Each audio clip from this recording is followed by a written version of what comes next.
ಸ್ನೇಹಿತರೆ, ಇವತ್ತಿನ ವಿಡಿಯೋದಲ್ಲಿ ನಾನು ನಿಮಗೆ ಕರಿಬೇವಿನ ವ್ಯವಸಾಯದ ಬಗ್ಗೆ ಒಂದಿಷ್ಟು ಮಾಹಿತಿ ನೀಡ್ತೇನೆ. ಸ್ನೇಹಿತರೆ, ಕರಿಬೇವಿನ ವ್ಯವಸಾಯ ಸ್ನೇಹಿತರೆ ನಿಮ್ಗೇನು ಇದು ವಾರ್ಷಿಕ ಬೆಳೆಯನ್ನು ಅಲ್ಲ.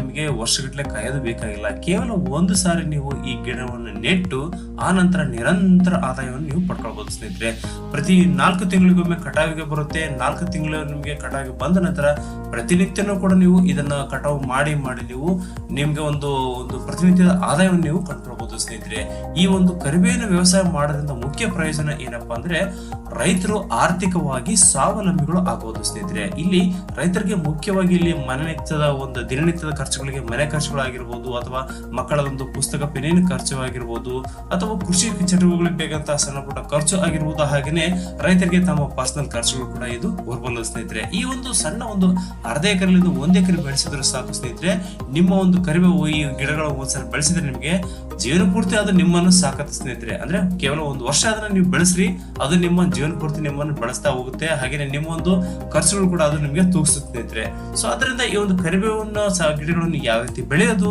ಅದರಿಂದ ಯಾವ ರೀತಿ ಇನ್ಕಮ್ ನೀವು ಪಡ್ಕೊಳ್ಬಹುದು, ಇದೆಲ್ಲ ಬಗ್ಗೆ ನಿಮಗೆ ಸಂಕ್ಷಿಪ್ತವಾಗಿ ಒಂದು ಮಾಹಿತಿ ಕೊಡ್ತೀನಿ.